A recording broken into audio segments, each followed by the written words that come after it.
दोस्तों नमस्कार, मैं आपका दोस्त Indra Singh Chauhan IAS academy channel पर आपका मैं हार्दिक स्वागत करता हूँ।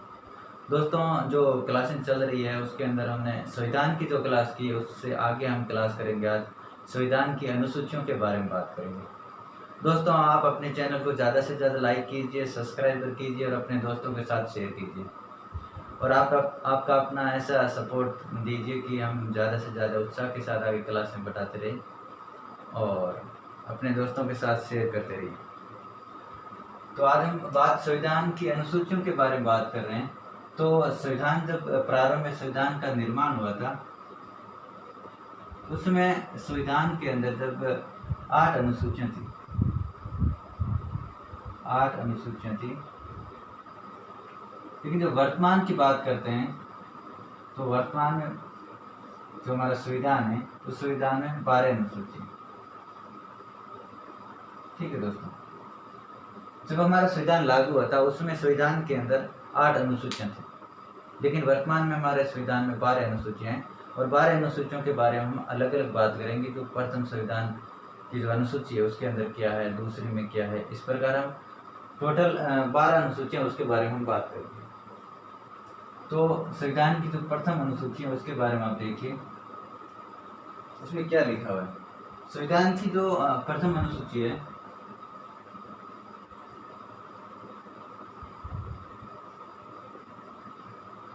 संविधान की जो प्रथम अनुसूची है उसमें लिखा गया है, इसके अंतर्गत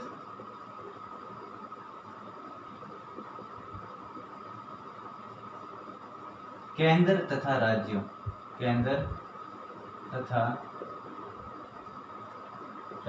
की नाम तथा सीमा के बारे में बात की हुई है। जो प्रथम अनुसूची है उसके अंदर संविधान की जो प्रथम अनुसूची है उसमें केंद्र और राज्यों के नाम और सीमा के बारे में बात की हुई है। ठीक है दोस्तों, अगली दूसरी अनुसूची की बात करते हैं हम। दूसरी अनुसूची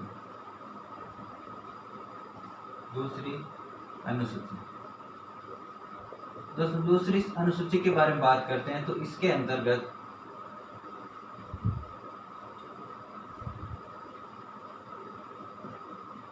दूसरी अनुसूची के अंदर पदाधिकारियों के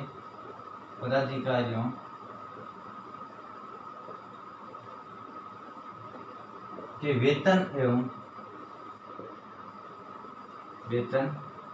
एवं भत्तों के बारे में, भत्तों के संबंध में है। ठीक है दोस्तों, जो दूसरी अनुसूची है वो पदाधिकारियों के वेतन एवं भत्तों के बारे में उल्लेख किया हुआ है, संबंध में उल्लेख किया। ठीक है दोस्तों, उसके बाद में हम तीसरी अनुसूची की बात करते हैं। कौन सी अनुसूची? तीसरी अनुसूची की बात करते हैं हम। अगर हम तीसरी अनुसूची की बात करते हैं तो इसके अंतर्गत इस अनुसूची में यानी तीसरी अनुसूची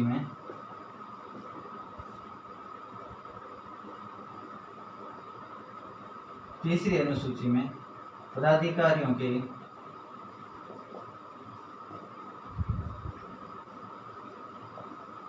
शपथ का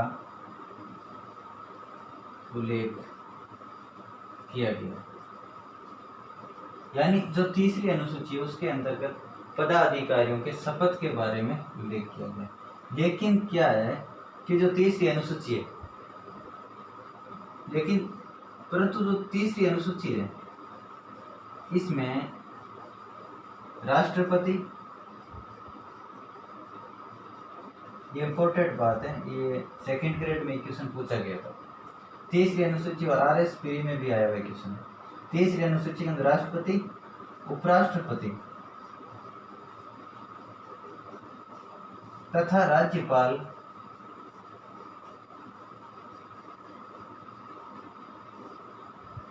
की शपथ का उल्लेख नहीं।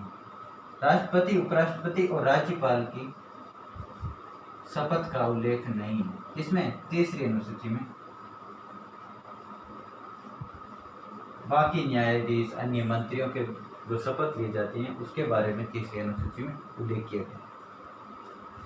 ठीक है दोस्तों, तो ये हमारे प्रथम अनुसूची की बात की थी। इसमें केंद्र और राज्यों की सीमा और नाम के बारे में उल्लेख किया हुआ है। और दूसरी अनुसूची है उसके अंतर्गत पदाधिकारियों के वेतन एवं भत्तों के बारे में उल्लेख किया गया है। जो तीसरी अनुसूची है इसके अंतर्गत पदाधिकारियों के शपथ का उल्लेख किया हुआ है।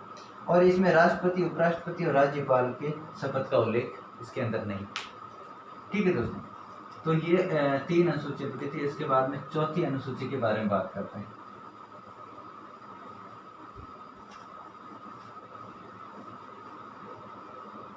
इसके बाद हम चौथी अनुसूची के बारे में बात करते हैं।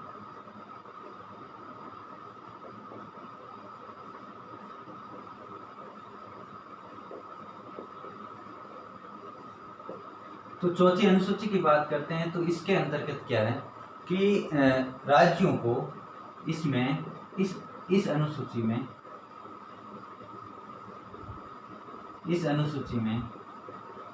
राज्यों को राज्यसभा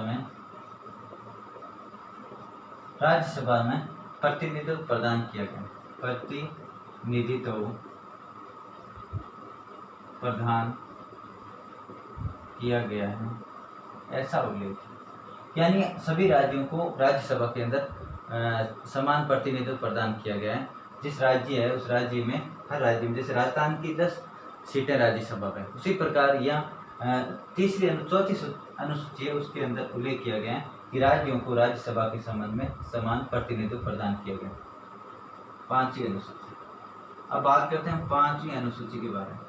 पांचवी अनुसूची के बारे में, ठीक है दोस्तों। तो पांचवी अनुसूची में क्या लिखा हुआ है?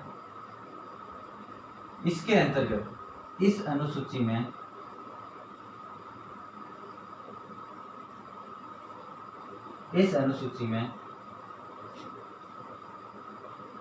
जनजाति, अनुसूचित जाति एवं अनुसूचित जाति एवं जनजाति के प्रशासन के संबंध में उल्लेख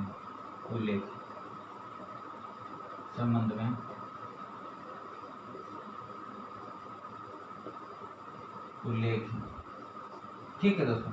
ये जो पांचवी अनुसूची है इसके अंतर्गत अनुसूचित जाति और जनजाति के प्रशासन के संबंध में उल्लेख है। ठीक है दोस्तों, अब बात करते हैं अगली छठी अनुसूची। जो मैं छठी अनुसूची है, छठी अनुसूची, इस अनुसूची में छठी अनुसूची में यानी इस अनुसूची में असम, मेघालय, मिजोरम, असम, मेघालय, मिजोरम और त्रिपुरा राज्यों की अनुसूचित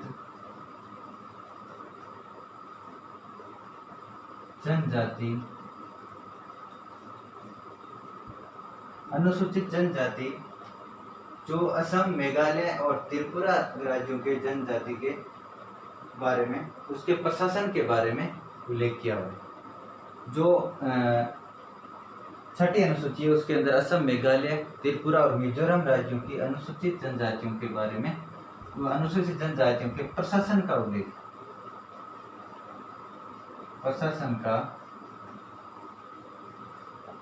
उल्लेख किया गया। ठीक है दोस्तों, चौथी अनुसूची हमने बताई थी। चौथी अनुसूची के अंदर अनुसूचित राज्यों के राज्यसभा का प्रतिनिधित्व प्रदान किया गया। इस अनुसूची के अंदर राज्यों को राज्यसभा में प्रतिनिधित्व प्रदान किया गया। और पांचवी अनुसूची के अंदर इसमें अनुसूचित जाति और अनुसूचित जनजाति के प्रशासन के संबंध में उल्लेख किया गया। और छठी अनुसूची के अंदर असम, मेघालय, मिजोरम और त्रिपुरा राज्यों की अनुसूचित जनजाति के प्रशासन का उल्लेख किया। ठीक है दोस्तों, अब हम बात करेंगे आगे 7वीं अनुसूची की। 7वीं अनुसूची के अंदर केंद्र और राज्यों के बीच में संघ सूची, राज्य सूची और समवर्ती सूची के अंदर विभाजित किया गया। 7वीं अनुसूची, 7वीं अनुसूची कौन सी? 7वीं अनुसूची। इसके अंतर्गत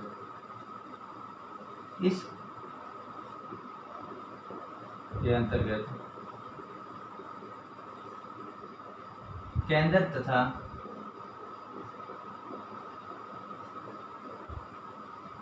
राज्यों के मध्य केंद्र तथा राज्यों के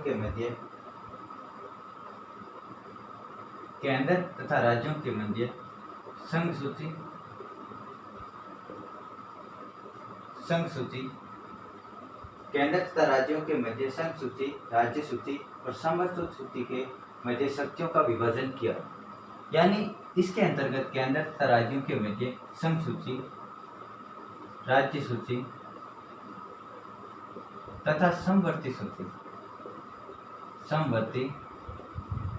सूची के मध्य शक्तियों का विभाजन किया हुआ, शक्तियों का विभाजन किया गया। ठीक है दोस्तों, जो 7वीं अनुसूची है उसके अंतर्गत केंद्र तथा राज्यों के मध्य शक्तियों का विभाजन किया हुआ है।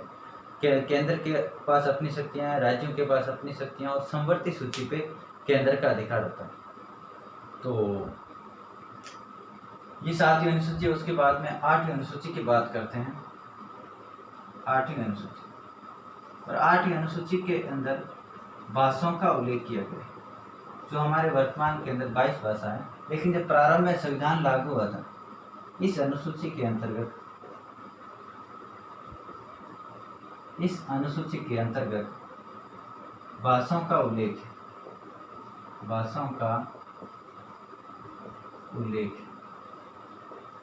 जो 8वीं अनुसूची है इसके अंतर्गत संविधान की भाषाओं का उल्लेख किया गया। ठीक है दोस्तों, जो हमारी भाषा हैं, जो 22 भाषा वर्तमान के अंदर, उसका उल्लेख किया गया है। तो जब प्रारंभ में संविधान लागू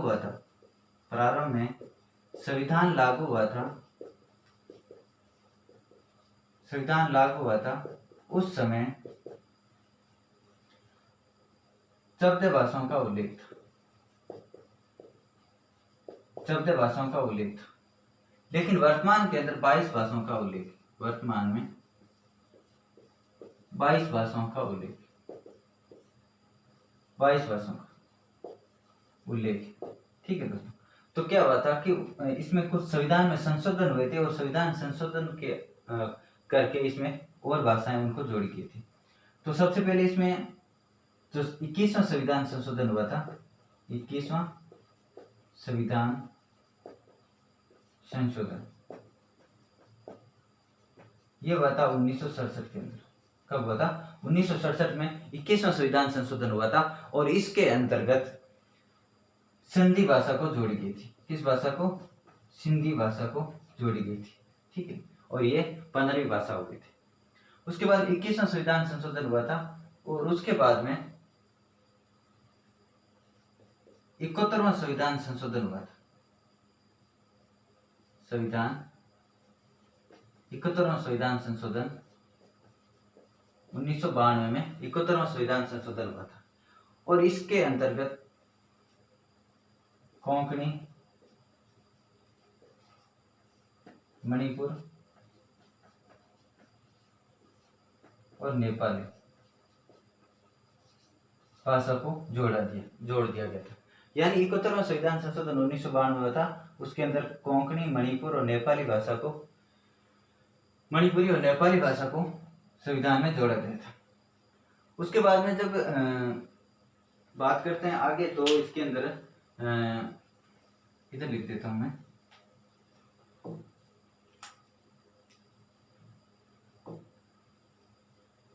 92वां संविधान संशोधन हुआ था। उसके बाद में हुआ था 52वां संविधान संशोधन।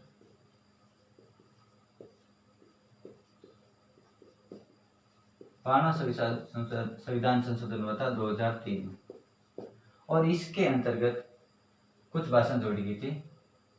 बोडो,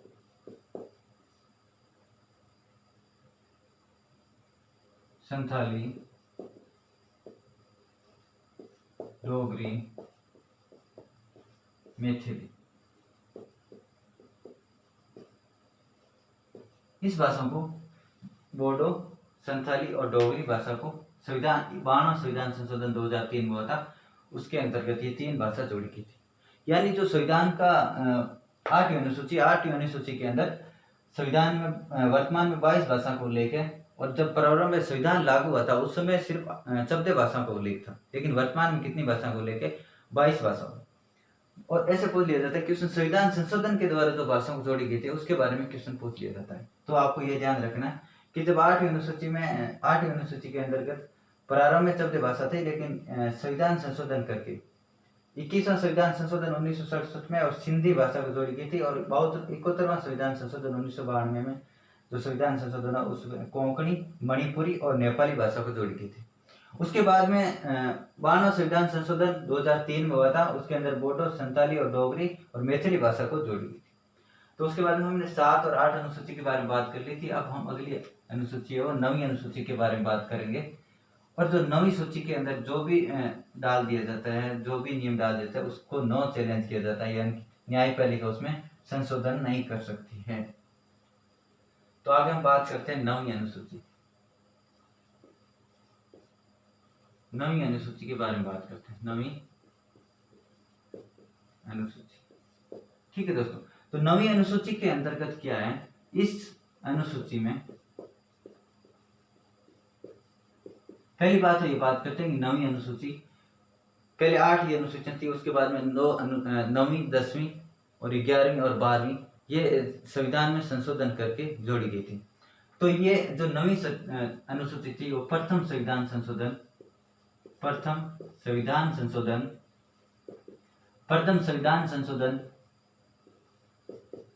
1951 में, ये प्रथम संविधान संशोधन 1951 में जो किया था उसके अंतर्गत 9वीं अनुसूची को जोड़ा गया था। कब? प्रथम संविधान संशोधन 1951 के अंतर्गत 9वीं अनुसूची को जोड़ा गया था। और इसके अंतर्गत जो नियम डाले जाते हैं उस नियम को नो चैलेंज किया जाता है, यानी 9वीं अनुसूची के अंदर जो भी कानून बनाकर डाल दिया जाता है उसको न्यायपालिका के द्वारा चैलेंज नहीं किया जा सकता, यानी पुनरावलोकन नहीं किया जाता है। ठीक है दोस्तों। उसके बाद हम आगे बात करते हैं 10वीं अनुसूची। 10वीं अनुसूची की बात करते हैं। तो 10वीं अनुसूची का जो ये हुआ था, 10वीं अनुसूची को जोड़ा गया था 52वां संविधान संशोधन 52वां संविधान संशोधन 1985 के तहत ये 10वीं अनुसूची को संविधान में जोड़ा गया था। 1985 के अंदर जो 52वां संविधान संशोधन हुआ था उसके अंदर 10वीं अनुसूची को जोड़ा गया था, और इस 10वीं अनुसूची का संबंध था दल बदल से। दल बदल पर रोक लगाना, दल बदल पर रोक लगाना, ये 10वीं अनुसूची का काम है। ठीक है दोस्तों। उसके बाद में हम दोस्तों बात करते हैं 11वीं अनुसूची की। तो 11वीं अनुसूची है, 11वीं अनुसूची को संविधान में जोड़ा गया था। तो संविधान के अंदर 73वां संविधान संशोधन किया गया था। 73वां संविधान संशोधन,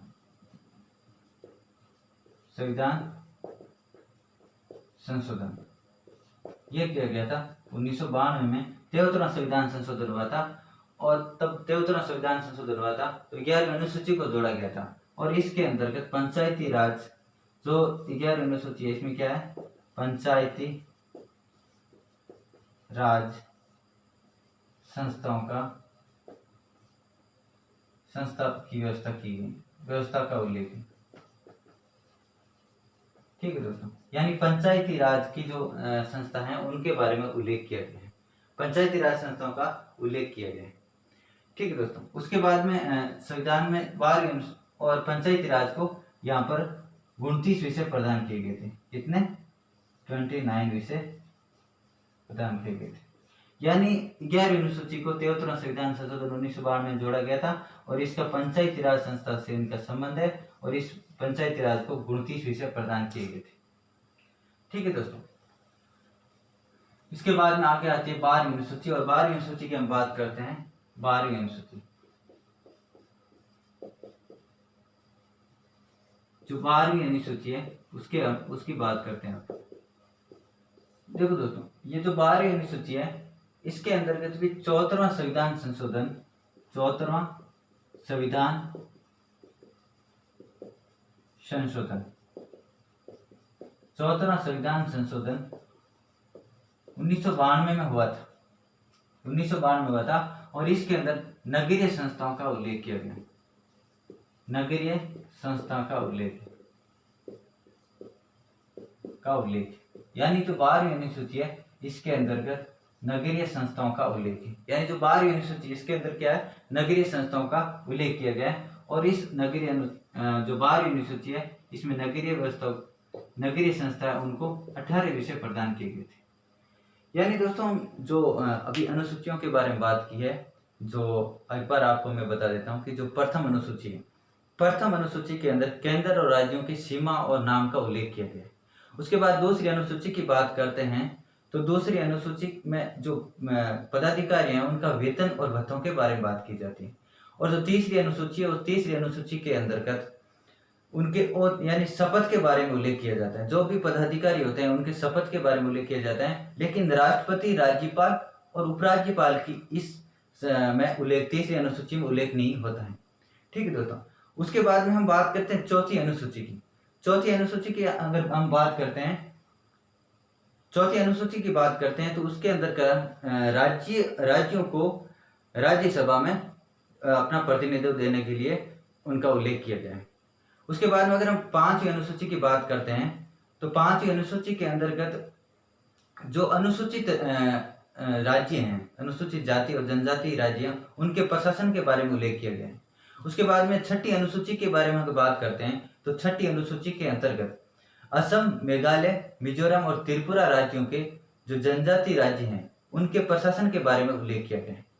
उसके बाद 7वीं अनुसूची के बारे में बात करते हैं तो 7वीं अनुसूची है उसके में केंद्र और राज्यों को शक्तियों का विभाजन किया गया है और संघ सूची, राज्य सूची और समवर्ती सूची में उनकी शक्तियों का विभाजन किया गया है।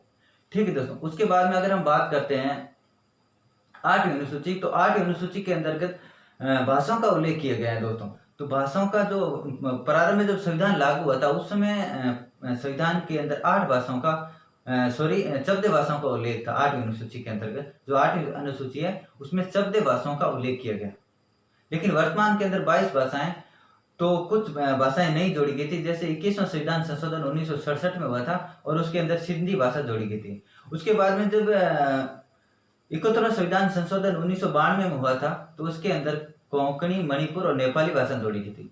और उसके बाद में जब 92वां संविधान संशोधन 2003 में किया था तो उसके अंतर्गत कुछ भाषाओं को जोड़ा था, जैसे बोडो, डोगरी, संताली और मैथिली भाषा को जोड़ी गई थी।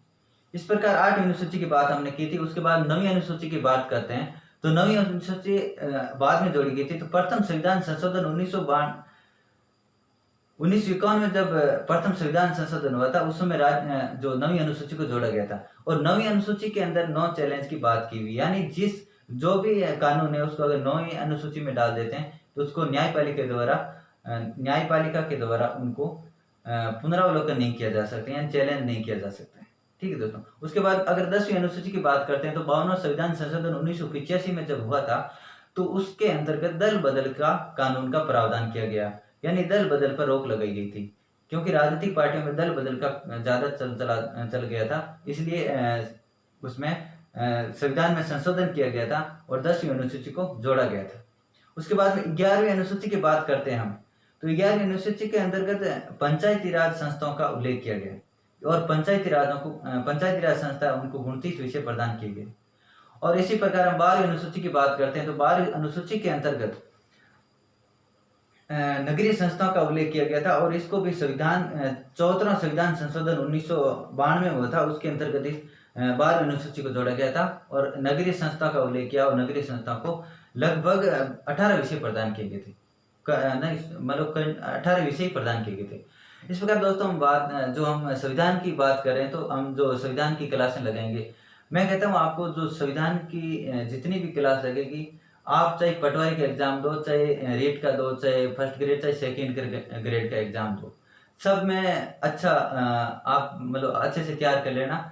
और इससे मैं आपको कह सकता हूँ कि इससे क्वेश्चन बाहर कुछ नहीं जाने वाला है। और आप इस चैनल को ज़्यादा से ज़्यादा लाइक कीजिए, शेयर कीजिए और अपने दोस्तों के साथ आगे से आगे बढ़ाते रहिए। दोस्तों नमस्कार।